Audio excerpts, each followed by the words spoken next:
Pastor Vilmar é um amigo que Deus nos deu, tem 2 anos que está por aqui conosco, na cidade, fazendo um curso, um mestrado em teologia, está findando. Daí, no finzinho, tem mais tempo para os amigos. Muito bem? E ele tem sido o vaso de Deus nas terças-feiras, nossos estudos sobre o livro de Romanos, e hoje o Senhor vai usá-lo para ministrar a palavra ao seu coração. Deus te abençoe. Deixa o coração na mão de Deus, como nós colocamos em oração. Depois, leve-o consigo, mais parecido com o Senhor. Em nome de Jesus. Meu irmão, Deus te abençoe. Boa noite. Boa noite. Só agradecer novamente a Cleidemir pelo convite. Cleidemir tem se mostrado um servo fiel a essa igreja, ao Deus vivo e um amigo também muito próximo, muito querido. Obrigado.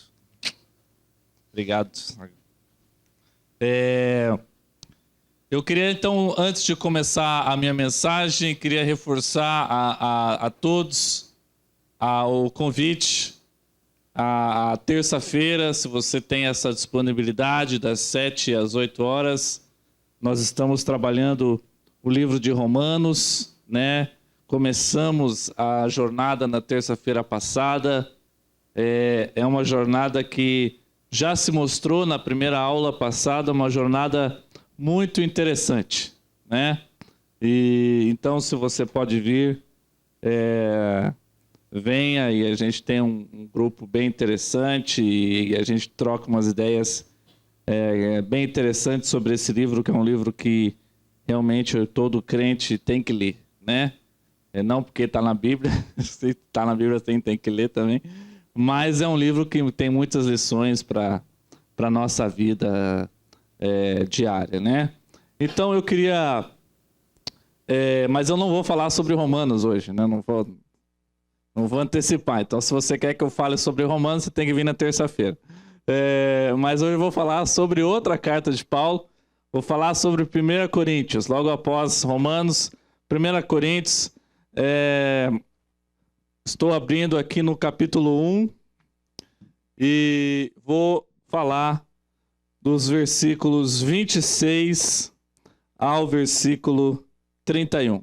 1 Coríntios, versículo 26 ao versículo 31. Irmãos, pensem no que vocês eram quando foram chamados. Poucos eram sábios segundo os padrões humanos. Poucos eram poderosos. Poucos eram nobres de nascimento, mas Deus escolheu o que para o mundo é loucura para envergonhar os sábios, e escolheu o que é para o mundo é fraqueza para envergonhar o que é forte. Ele escolheu o que para o mundo é insignificante, desprezado, e o que nada é, para reduzir a nada o que é, a fim de que ninguém se vanglorie diante dele.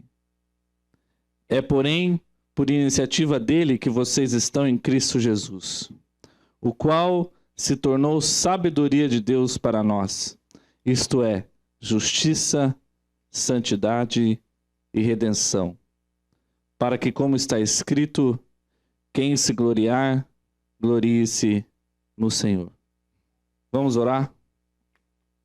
Deus, muito obrigado pela oportunidade que temos nessa noite de abrir a sua palavra e fazer uma reflexão. E eu peço que a sua intenção de nos transformar seja revelada em nossas mentes e nossos corações hoje à noite. Em nome de Jesus que eu oro. Amém. Eu gosto muito de entender o contexto de cada passagem. Eu gosto muito de entender por que Paulo ou por que qualquer outro autor da Bíblia usou essas palavras ou aquelas palavras para se direcionar àquela igreja ou aquele grupo de pessoas, né? E quando eu analiso a história da igreja de Corinto, e quando eu leio principalmente a história um pouquinho dos versos ali, 1 até o verso 15, 16, 17, eu vejo que Corinto, a igreja de Corinto, era uma igreja que passava por alguns problemas como divisão, como diferenças de pensamento dentro da igreja, como certos partidos não políticos, mas partidos de interpretação ou partidos de entendimento das Escrituras, né? O texto anteriormente ele vai falar que alguns diziam que eram de Paulo, outros diziam que eram de Pedro, ou seja, que gostavam mais da teologia de Pedro, uns gostavam mais da teologia de Paulo, uns gostavam mais de Apolo, outros ainda se diziam que não, eu sou de Cristo, né? Então, na verdade, essas palavras ou essas intenções eram, na verdade, um símbolo, um sinal de que a igreja em Corinto estava com problemas, de que a igreja em Corinto não falava a mesma língua, de que a igreja em Corinto ainda não era uma igreja madura. E eu sei que o tema dessa igreja aqui é o amadurecimento esse ano. A ideia é como amadurecer. E por isso o tema que eu escolho para essa mensagem de hoje à noite é a nossa sabedoria e o nosso amadurecimento em Cristo.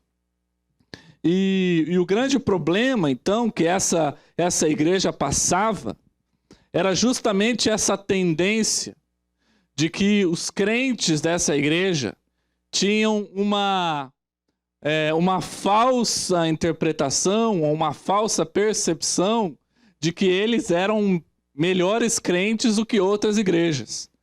Corinto, na história antiga, principalmente no mundo grego, era a cidade talvez a mais intelectualizada.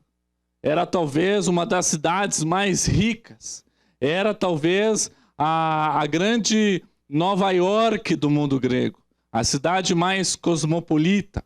A cidade mais com variedade cultural, religiosa, de conhecimento. E isso com certeza se reflete dentro da igreja. E os crentes de Corinto, ou a igreja de Corinto, tinham essa característica de eu sou de Corinto, estou na cidade boa, então a minha teologia é uma teologia melhor do que a teologia de Tessalônica ou da Galácia, né? Então eles tinham essa tendência de pensar assim. Mas Paulo rebate essa igreja e ensina assim, olha, meu querido, não é por aí. Não é por aí. Porque quando vocês foram escolhidos, vocês não foram escolhidos pelo que vocês sabem ou pelo que vocês não sabem, ou o que sabiam ou o que não sabiam. Vocês foram escolhidos para a glória de Deus. E é engraçado que eu vejo isso claramente na vida de Jesus. Jesus, em nenhum momento, talvez sim, mas em nenhum momento estava preocupado na conversão dos intelectuais. Jesus conhecia os fariseus, Jesus conhecia os mestres da lei, Jesus sabia com quem ele estava lidando, mas Jesus olhou para aqueles que a sociedade não olhava. Jesus olhou para o cego. Jesus olhou para o deficiente físico. Jesus olhou para a prostituta. Jesus olhou para aqueles com chagas. Jesus olhou para aqueles que estavam à margem da sociedade. Paulo, aqui voltando para a igreja de Corinto, atacava um partido que elegera o conhecimento a Cristo, elegera a sabedoria a Cristo, elegera o status social a Cristo. E a grande pergunta que eu quero começar para tentar responder, a grande resposta que eu tenho para uma pergunta e que eu quero colocar os pontos aqui, é como mudamos então o foco da nossa sabedoria? Como nos tornamos mais sábios para a glória de Deus? Como amadurecemos para a glória de Deus? Como deixamos de olhar para o nosso conhecimento, olhar para aquilo que fazemos, olhar para as nossas obras e termos orgulho dessas e trocamos o nosso foco para Cristo? Como fazemos isso? Quais são os passos? E o primeiro passo que eu coloco aqui e que Paulo cita no versículo 26 é olhar para quem eles eram. Olhar para trás. Ou seja, olhar para quem nós éramos. E Paulo diz, irmãos, pensem no que vocês eram quando foram chamados. Eu não sei se muitos aqui nasceram num berço cristão ou se converteram aos jovens, adultos. Isso não me interessa, mas o que me interessa aqui é quem era você antes de conhecer a Cristo. Como era a sua mente antes de conhecer a Cristo? Quais eram os seus valores antes de conhecer a Cristo? A igreja de Corinto, os crentes de Corinto eram cheios de vaidade, cheio de um mundo antropocêntrico. O conhecimento é a razão de tudo. E Paulo corrige o problema da vaidade humana, mudando o foco dessa vaidade para a glorificação do nome de Deus. Deus, ou o Senhor, não os chamou por causa do que eles eram. Deus não te chamou por causa daquilo que você era. Senão a sua vida continuaria a mesma. Senão você não precisaria de mudança. Senão eu não precisaria de mudança. Estaria bom, seria ótimo assim. Assim como eles, nós éramos terríveis pecadores. Isso que nós éramos. Terríveis pecadores. Não merecedores da glória e da graça de Deus. E em segundo lugar, Paulo nos ensina que para transformarmos a nossa sabedoria em uma sabedoria cristã, em uma maturidade cristã, Paulo relembra aos crentes de Corinto o motivo pelo qual Deus havia os chamado. Paulo diz que Deus escolhe as coisas loucas do mundo para envergonhar os sábios. E escolheu as coisas fracas do mundo para envergonhar as fortes. E Deus escolheu as coisas humildes e as desprezadas, e aquelas que não são, para reduzir a nada as que são, a fim de que ninguém se vanglorie na presença de Deus. Então, por que nós fomos chamados? Porque éramos bons? Não, porque éramos ruins. Fomos chamados porque éramos fortes? Não, porque éramos fracos. Precisávamos de redenção, precisávamos de conserto. E assim continuamos precisando. E a grande tendência, e uma tendência errada, ao se interpretar esse versículo, e quando eu vejo esse texto, uma tendência errada que a gente pode cair por um mau erro de interpretação, mas se os sábios, Deus não chamou os sábios, Deus chamou os ignorantes, então eu me considero ignorante, então eu preciso me manter na minha ignorância. É isso que o texto está falando? Sim ou não? Não. Não é isso que o texto está falando. O texto não está falando para você continuar sendo um crente ignorante. Não estou falando que você é ignorante, tá? Fique bem claro, né?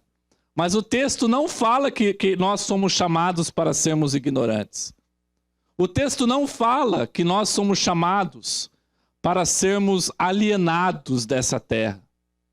O texto ele está fazendo uma referência à cultura grega da época, que buscava o conhecimento. Por quê? Porque naquela época dominava o chamado gnosticismo. E o gnosticismo era uma filosofia que somente o grupo especial de pessoas tinha acesso a um conhecimento oculto. Então, para você ter aquele conhecimento, aquela sabedoria oculta, você teria que participar, então, você teria que ser iniciado naquele grupo, naquele como se fosse uma seita, aonde esse grupo de pessoas, através da literatura, através dos estudos, alcançaria o conhecimento. Paulo está combatendo isso no texto. Paulo está falando, olha, por mais que vocês não eram do grupo que tinha o conhecimento supremo, Deus escolheu vocês. Porque Deus não está preocupado com aquela busca pelo conhecimento. Deus está preocupado com quem precisa ser transformado, com quem é humilde de coração e precisa ser transformado. Então a ideia, não interprete esse texto, por favor, de uma maneira que, eu já estou convertido, então eu posso continuar sendo um crente ignorante, que não sabe nada da Bíblia, que não sabe nada a respeito de Deus. Não é isso, não é para isso que somos chamados. Paulo está fazendo uma comparação daquilo que era naquela época, tá? Entenderam? Não sei se fui claro no meu ponto aqui. Em terceiro lugar, Paulo relembra aos crentes de Corinto a herança deles em Cristo. Mas vós sois dele em Cristo Jesus. Jesus se torna a parte de Deus, sabedoria, justiça, santificação, redenção. A salvação é toda pela graça de Deus. Não é por Paulo, não é por Pedro, não é por Apolo, mas sim por Cristo.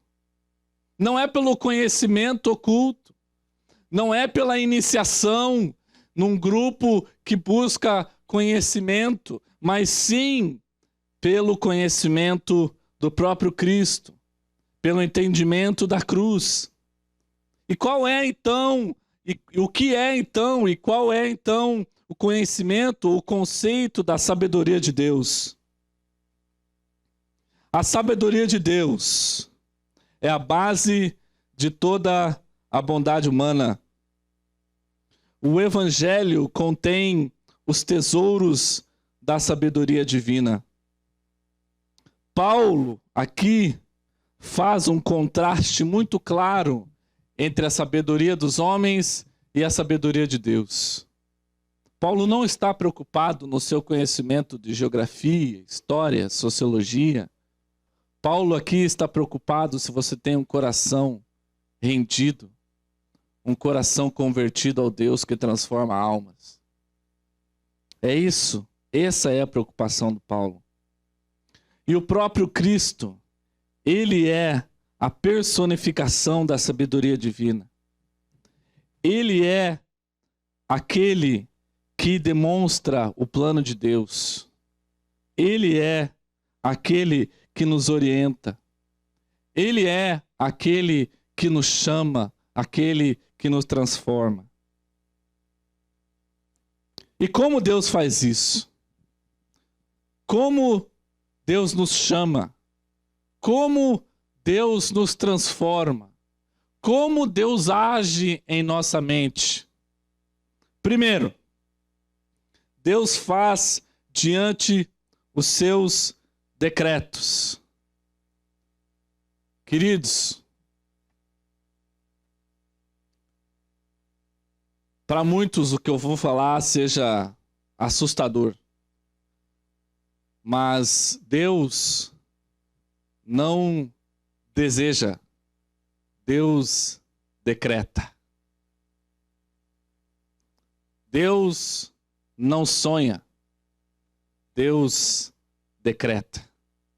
Os planos de Deus vão acontecer. A vontade de Deus vai acontecer. E talvez te assuste em dizer que Deus fará a vontade dele da maneira que ele quer, quando ele quiser, com quem ele quiser e no tempo que ele quiser. Deus decreta.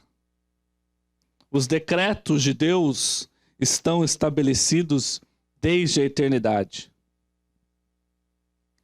Deus se fez de Jesus Cristo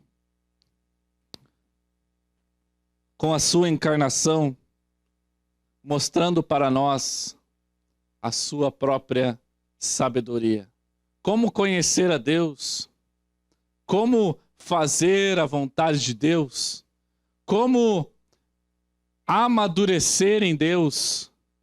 Uma resposta simples: olhando para Cristo. Cristo é a resposta. Cristo é a revelação máxima. Cristo é a personificação do decreto e dos planos de Deus para o homem.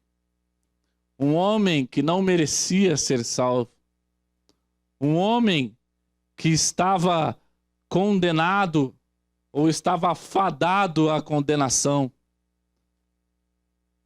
sem Cristo. Mas Ele nos dá a oportunidade de redenção.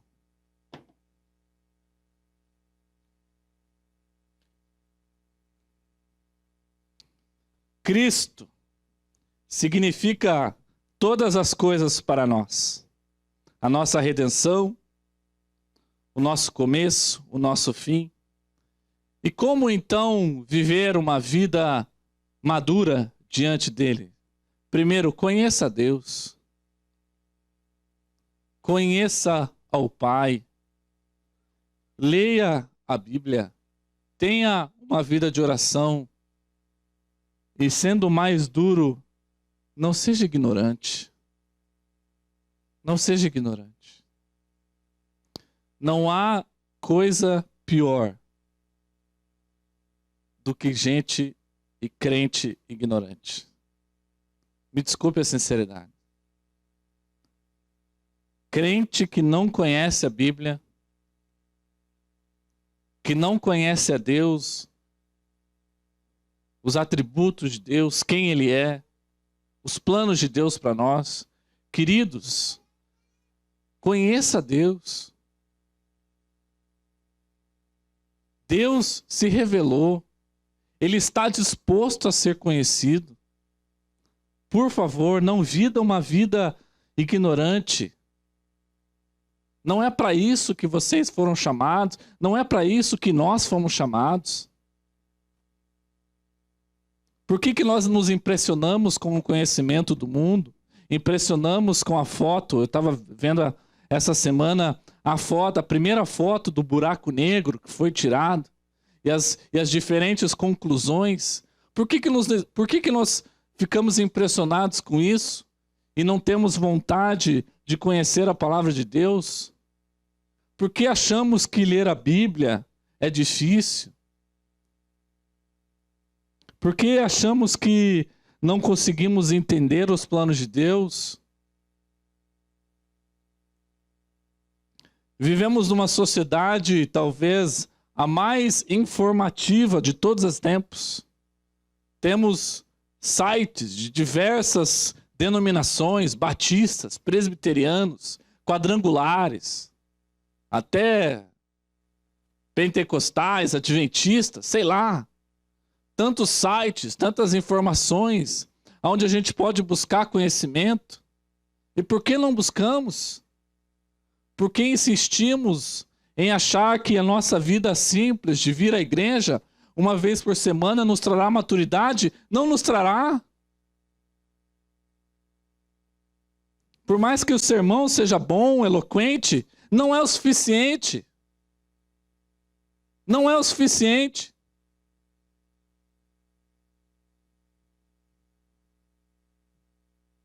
A nossa vida, o nosso conhecimento com Deus, o nosso conhecimento da palavra, não é no sermão, ele é no sermão, não só no sermão, não só no pequeno grupo, mas é diário. Todos os dias.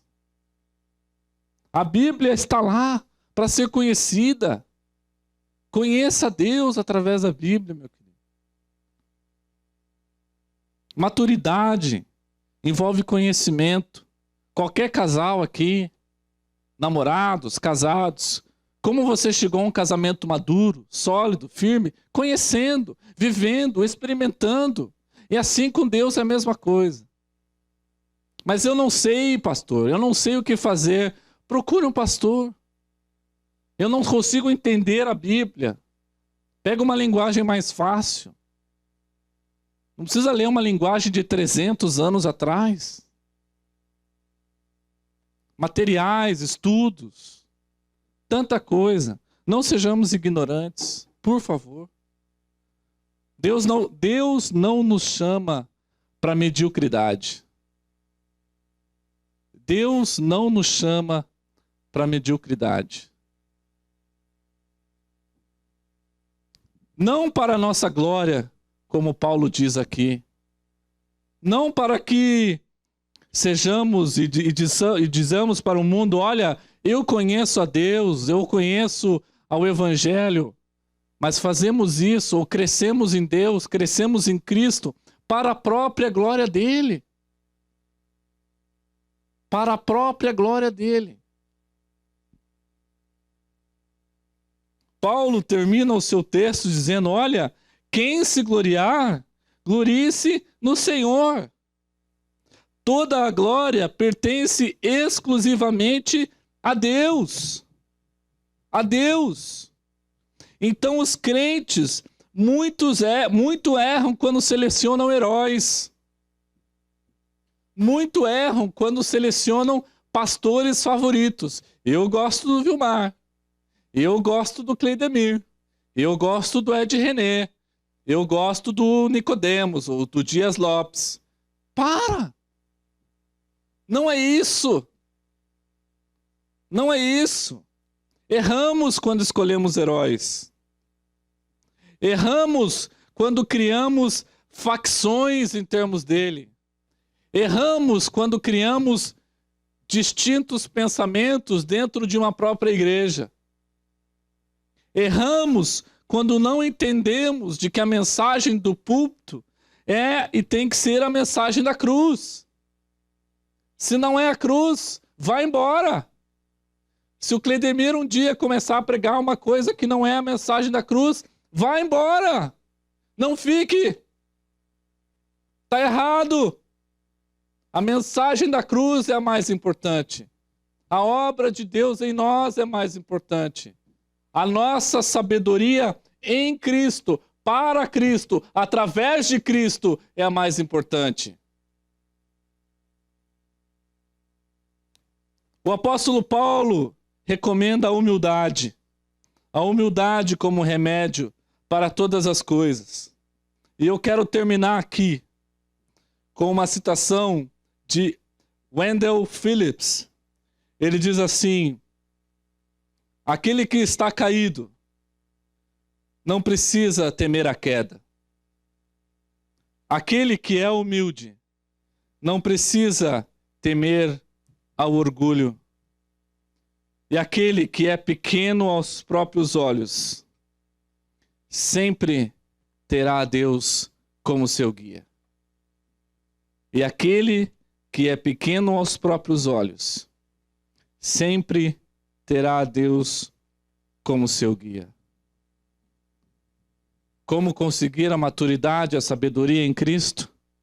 Conhecendo o próprio Deus, estudando a sua palavra, vivendo uma vida de relacionamento intenso com Ele, não vivendo uma vida de mediocridade.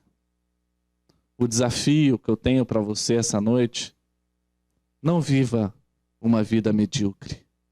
Eu quero que você feche seus olhos.